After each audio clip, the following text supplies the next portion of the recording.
and the Rangers send the ball straight back to Andy Gorham to give him an early touch, and he had a chance to launch one of those long balls downfield.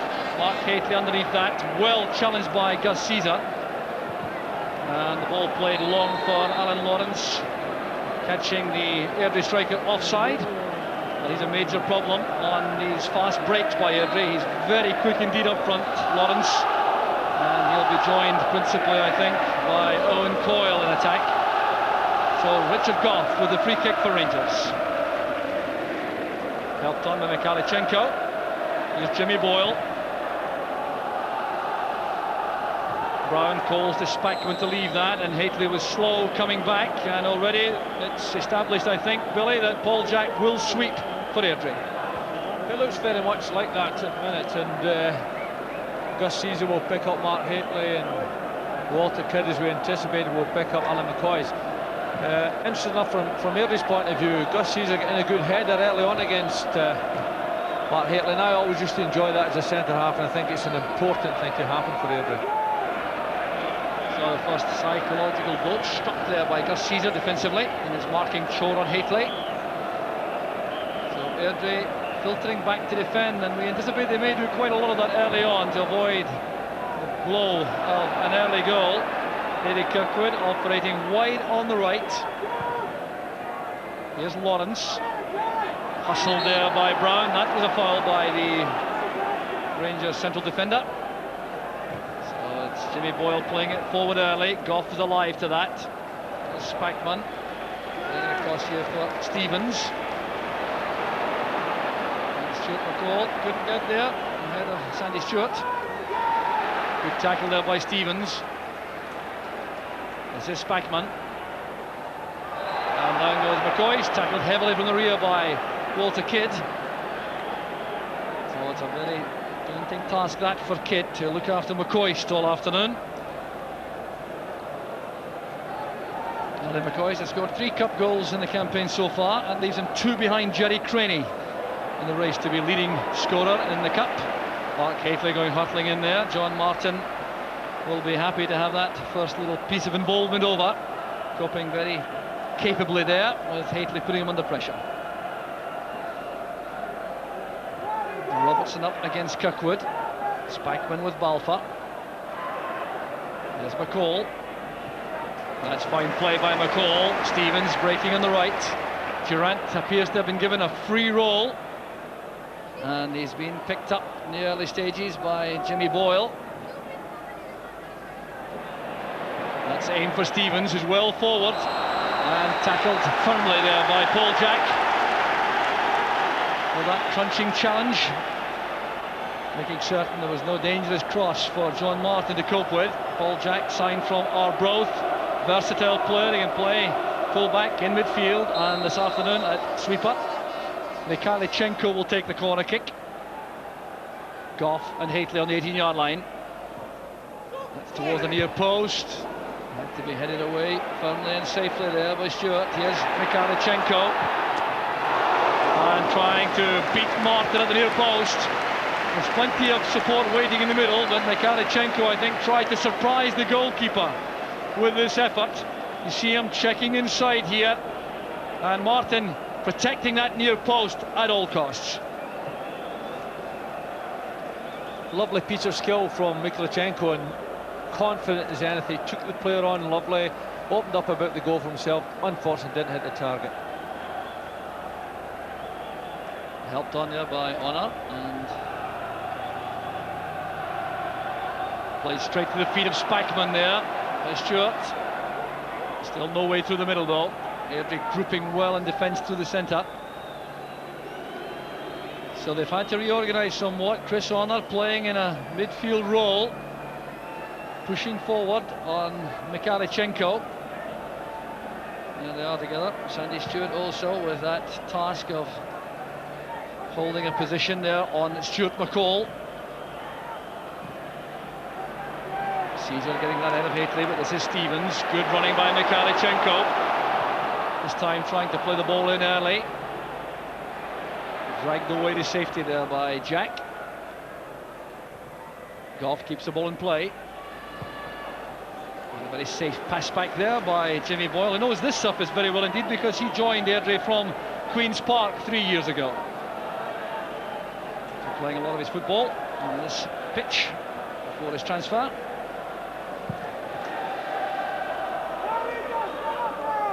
Kirkwood got up well there, that's for Coyle to chase. Goff with a cross. Well, an alarming moment there for the Rangers defence. Davy Kirkwood getting up so well for that little head flick on. Richard Goff has a word or two to say to his teammates. John Brown was the player beaten there, and Coyle had a very fleeting chance there.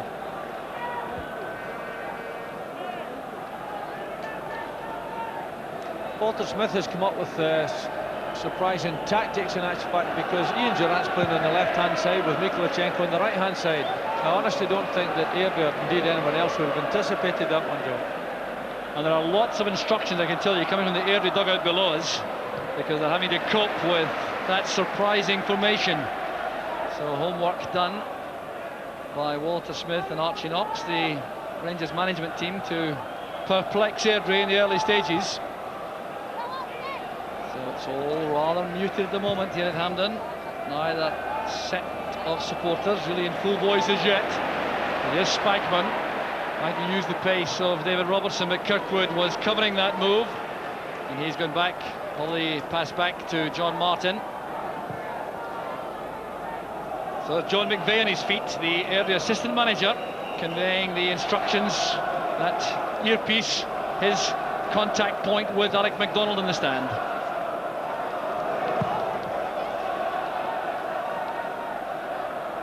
Again, Kirkwood got up well to that. There's Gary Stevens. Head clash there. Davy Kirkwood's on the ground. Hasn't recovered. His own Coyle breaks on the left. And John Brown is there to turn that to safety. At the expense of a throw near the corner flag. And Davy Kirkwood is still crouched there, holding his head. Took a blow there as he won that high ball. And the referee now will allow treatment, sensibly. Well, Kirkwood has done well with a couple of early headers, playing wide on the right-hand side, marking David Robertson, preventing any fast breaks by the fullback.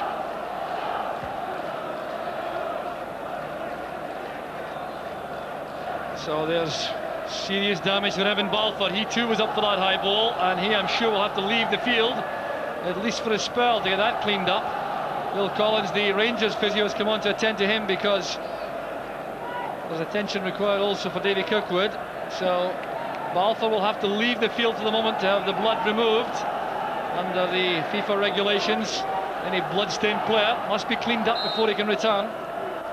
So Airdrie continue with 10 men. Spikeman's header. Swept away by Stevens. And Walter Kidd going for that in determined fashion. It is a new lease of life for Walter Kidd, who spent his career at Tynecastle as a right back, but has turned out to be a very effective marking central defender. Evan Balfour is down below us now, anxious to come back on. Plaster on his head. The referee will have to wait perhaps until play is halted. The referee has spotted Balfour, but he won't allow him back on the field as yet. Now he's allowed him back as Goff plays it forward. There's McCoist, turning and jinking away from Walter Kidd. No real power in the shot though. The chip one beyond John Martin and advanced off his line. So the keeper calms things down. There's Balfour. Couldn't get to that. In goes Goff. Here's Kirkwood. Durrant comes back to challenge. So Alan Lawrence is on the ground this time for Airdrie. He's holding his head as he gets back to his feet. The throw there from Robertson. This is Mikhailichenko holding off Chris Honor, his marker. Durrant back to Mikhailichenko. Such a good touch on the ball normally, Mikhailichenko. That pass though inaccurate, allowing Boyle to play it through the middle to catch Owen Coyle offside. Coyle is the Airdrie top scorer of the season with 14 goals, a very good return for his first season in Premier Division football. Consistent trouble for Airdrie. There's Haitley going for that. He's well challenged by Caesar. There's still danger for Airdrie as McCall tries to turn that towards goal. But another very good challenge, Billy, by Caesar on Haitley. Yes, he's a determined boy, and he's getting up there. He's putting in a good challenge here. He didn't allow Mark Haitley to get a clear touch of the ball. Almost a little error there. Nice little bit of idea from Stuart McCall, but obviously too high. Interestingly enough, before the game started, I would have thought Ian Durrant would have been given a free role. It looks as though Mikhailichenko has been given that role, and Ian Durrant's going to play a more positive role on the left-hand side. So Jimmy Boyle, who is marking Ian Durrant, been getting lots of advice from the dugout from John McVeigh. Here's David Robertson, his first chance in the match to demonstrate the length of his throw. Looking for Haitley. Cleared by Jack. This is Kirkwood, he couldn't control that. A little bit of dampness on the surface, which may prove troublesome. And the offside flag up against Mark Haitley. So Haitley has certainly been offering lots of mobility up front early on for Rangers. Closely marked by Gus Caesar there.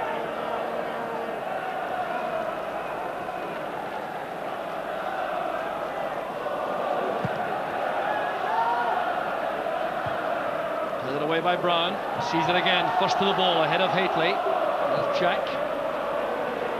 Well, they won't be happy with that pass. It was intended to pick up Alan Lawrence, who had broken to the right flank.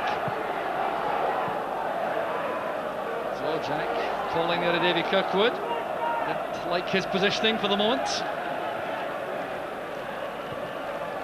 So Airdrie have certainly set the problems for Rangers. The Ibrox men are trying now to solve. Good running there by Brown. And the last challenge was a vital one. There's Mikhailichenko. And Ali McCoist complaining bitterly there to Mikhailichenko that he was in the clear to receive a pass in the inside right position. And Mikhailichenko going for this with his weaker foot, the right. But it was Brown who opened up the area defence with that surging run. He then tried to thread that through from McCoist. It broke back for Mikhailichenko. You can see McCoist there in the clear.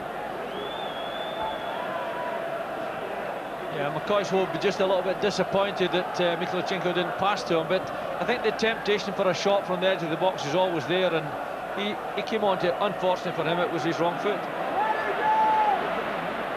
Durrant plays it back. Airdrie funnel off the Rangers back four as soon as Goff or Brown in possession. The Airdrie players drop right back deep into their own half. A foul there by Coyle on Goff. Coyle trying to go across and shut off Gary Stevens whenever Rangers have possession deep inside their own half. It's all been carefully thought out before the match by Ali MacDonald and John McVeigh, the Airdrie management team. Their entire line-up this afternoon costing less than £500,000. Here's Alan Lawrence. That's good play by Lawrence. Very confident play by Alan Lawrence, and that was the first clear opening of the match. And the Rangers defence certainly looked to be just a little bit slack here as Lawrence kept on coming, turning and twisting there to fool John Brown, and the shot wasn't far away. Yes, it's a good piece of skill from Alan Lawrence. This is him at his best, running at a defender, good bit of pace, shows composure, goes across the face of a defender and not all that far away with his shot. There's Mikhailichenko. And good work done again by Davy Kirkwood, halting the progress of David Robertson. Former Rangers player Kirkwood, albeit briefly. Caesar again getting up well against Haitley. And that snap chance falling to Mark Haitley as he fell over, but he certainly knows he's going to have a tough match this afternoon against Gus Caesar. Yes, Airdrie have started, obviously when Rangers have the ball, they filter back and they try to deny Stevens room on the right-hand side, and Kirkwood is preventing Robertson from breaking in this side. But when they get the ball, either Owen Coyle or Alan Lawrence, they're trying to get right on the shoulder of either central defender. We saw Alan Lawrence get the break there, pick up the ball and run at John Brown. I think that's what their tactics are going to be. Coyle hoisting it forward, but the Rangers back four holding its line and leaving Lawrence and Coyle offside as we approach the 15-minute mark. And for Airdrie, I reckon so far things going according to plan. They've avoided a very early goal, and that was the first task facing the Broomfield men. Walter Smith looking a little bit stern there, looking on. And it's well taken by Martin. Paul Jack offers himself ahead and allows the Airdrie players to take a breather and push upfield. So John Martin, 12 years the Airdrie goalkeeper, came from Tranent Juniors, real character in goal and a very effective player in the Airdrie season, which has been so successful. And David Robertson quite content to let that run for a goal kick to Rangers. But some very interesting confrontations on the field. John Martin still to be seriously tested in the match, and he'll be happy to have overcome the opening nervous moments. Andy Gorham's first Scottish Cup final.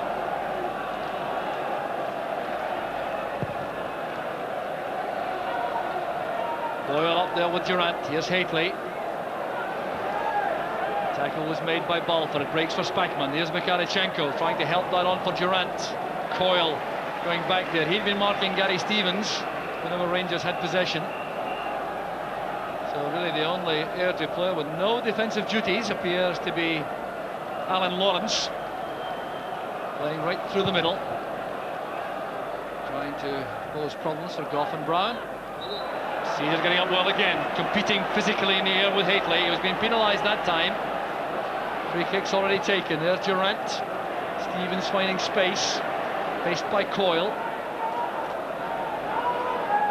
10 Airdrie players now facing the ball. Only Lawrence in the centre circle, and a misunderstanding there between Stevens and Durant. Durant wanted the ball to feet, and Stevens thought he was going to make a run on the right flank.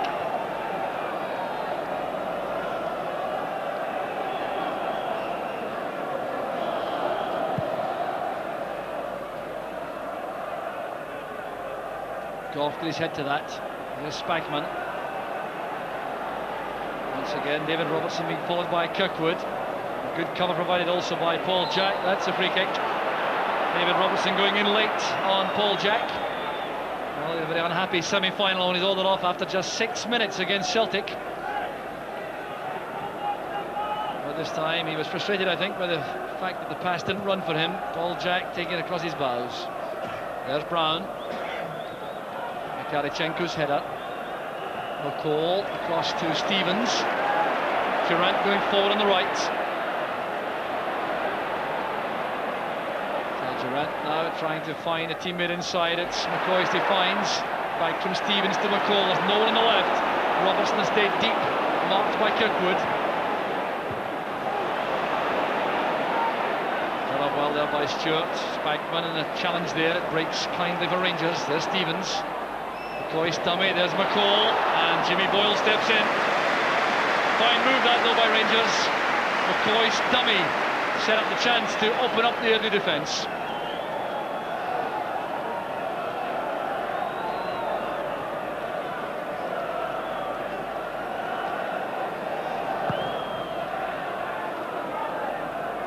Kirkwood getting the better of David Robertson there. He's not very tall, Davy Kirkwood, but he does time his leaps well. He's done a good job so far in pinning down David Robertson when Rangers have the ball. It's been a feature of the play, Billy, that the Rangers fullbacks really haven't had a chance to come forward. No, there isn't any real width about Rangers at the moment, and they can't get their fullbacks out of defence. On this side, Kirkwood has done a smashing job, but Owen Coyle has been asked to break from his centre forward spot and go across there and accommodate Gary Stevens. It takes a lot of fitness to do that, and I wonder if it will take from him a little bit of positive front running that you would expect from a centre forward. So further tinkering tactically by Rangers. Durant has now moved to the right hand side of a three-man midfield with Spackman and McCall who hold the middle, and Sandy Stewart has taken over the duty of looking after Durant. Mikhalichenko still with that free roll. Here's McCoist leading that to Durant. It's played in early and won by Jack. Kirkwood getting there just ahead of Brown. could have been nasty, but neither player seriously hurt, although both Brown and Kirkwood took a knock there. Hateley's head up, looking for McCoist. And the challenge was made by Walter Kidd, a very important one, and that right inside the penalty box, where McCoist is at his most dangerous. But here's the combination. Hateley getting up for this, looking for McCoist, and Kidd did an excellent defensive job.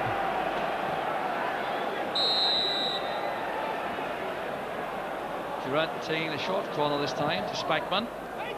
Goff is there with Hateley. Both up for that, and a missed kick by McCoist. Must have seen that very late indeed there, Stuart McCall. Martin is fully committed to this. Well, needed 2 chances to hold the ball, but he certainly solved any problems for his teammates in defence. Well, Ali McCoist had that snap chance there, but he couldn't get his left foot on the ball. Goff's head up, there's McCall. Galichenko allowing Honor the challenge for that in the air, and the free kick's been given for the foul by Boyle on McCall. It's a new duel created by the Rangers' tactical alteration. Boyle with McCall this time. Spackman forward, there's Sandy Stewart with Ian Durant. Durant looking for a foul there, he's not going to get one though. Jack plays it from defence. There's John Brown. So Airdrie performing their containing job so far, Billy, extremely well. Yes, from a containing point of view, they have performed very well. We did have a couple of Hateley headers that almost set up chances for Alan McCoist, but in the main Airdrie have caught quite well. They haven't done an awful lot in the attacking sense. New chance for the attacking sense. Coyle charging forward, going down there, and not even insulting the referee by appealing there for a foul, or a penalty rather. Timmy Boyle. I think he tried to surprise Andy Gordon with that effort. A very good servant, Boyle, to Airdrie. 3 good seasons. Came here as an orthodox right back following his Queen's Park career. It has shown his versatility since then. There's Brown. Robertson's gone forward this time. Brown coming from the back.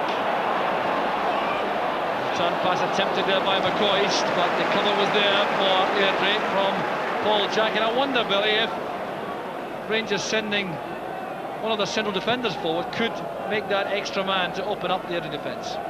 Well, they're going to be asked to do that, and that's a fact job, because Rangers are going to, Airdrie rather, are going to pick up whenever they're not in possession, and it's going to be difficult for Rangers to break that down if they don't have movement from the back. And indeed, I think they've got to maybe create a bit more width than they've been doing. Here's Davy Kirkwood. Coyle has switched to the right, trying to get the better there of Durant. He knew it would be an Airdrie throw. So we're midway through the first half, and there's still no scoring in the Tennant Scottish Cup final. So Owen Coyle looking for space inside the penalty area. Chris Honor also there. It's won well by Brown. There's Kirkwood playing it in low this time.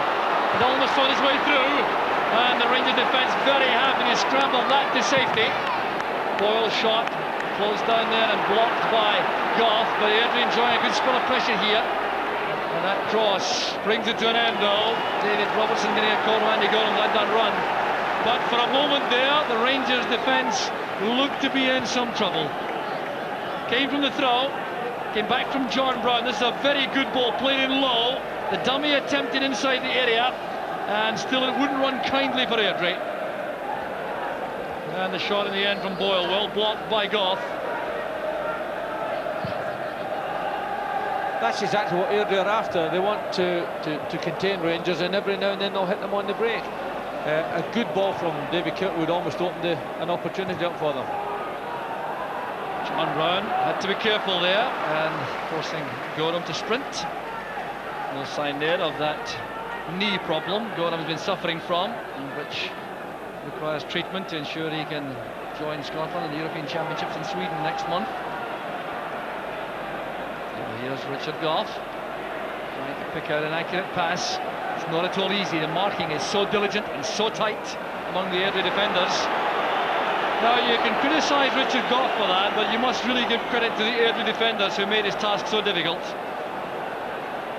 think Airdrie will be quite happy leaving Rangers with the ball at the back, and then they'll pick up and they'll make passes difficult, and they'll hope that perhaps Richard Goff or John Brown might get a bit careless and they'll steal the ball from them and maybe pounce on an open chance.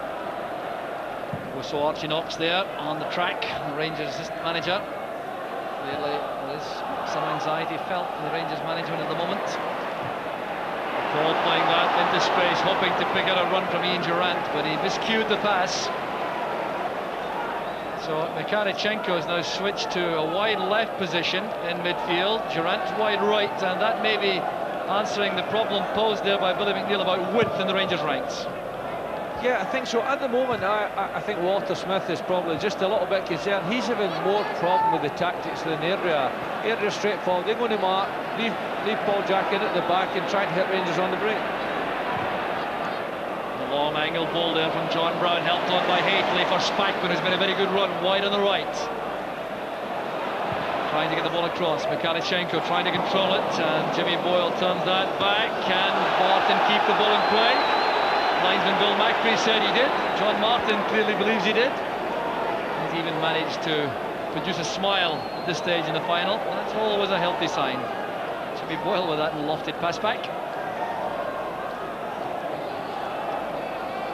So John Martin still not yet called upon in the match to perform any heroics. We've had 26.5 minutes of the first half without any goals. Goes David Robertson, win that from Kirkwood. And you wonder too if the confidence will be rising in the Airdrie ranks. They've coped so well so far in the match, produced a couple of recent attacks and enjoying the role, I think, as underdogs. Jack lofting it forward. Kirkwood was offside on the near side. But Airdrie, who clearly did a lot of talking before the match about the importance of not conceding an early goal, have achieved that. There's instructions there coming from John McVeigh to Davy Kirkwood. But if Airdrie were low in confidence, Billy, that must have changed. It certainly has. I think they've come along here, so nobody's given us a chance. We're going to do the things that we're good at. We're going to frustrate Rangers when they're in possession. We're going to have a little go at them every now and then. Head flick on there by Haitley. Martin goes across to Garner. Ian Durrant was the Rangers player, trying to create a problem for him. Well, it really has been a tremendous comeback by Ian Durrant. He started to show some excellent form in recent weeks, suggesting that he's not far from his best, his pre-October 1988 form. He came by that dreadful knee injury. Here's McCall.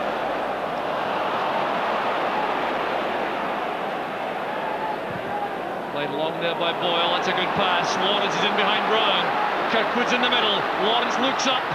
Tackled firmly by Brown. But again, there's encouragement for the Airdrie players and for their supporters. The Rangers defence appeared to be opened up rather easily once again. One long pass, and the pace of Lawrence gave them a chance. John Brown took a knock earlier in the match. He doesn't appear to have shrugged that off completely. And indeed, Paul Rideout has appeared from the dugout with Dale Gordon to do some warming up. And I wonder if John Brown may struggle to remain on the field. He's taken a thigh knock there. It'll be difficult to run off. Looking at the dugout, indicating that he doesn't want to know about coming off at this stage. He wants the chance to run the injury off. There's clear anxiety on the bench about that Brown damage. Well, Billy, looks to be a familiar type of injury in the thigh. Can he run this off? Well, it looks to be troubling him quite a bit.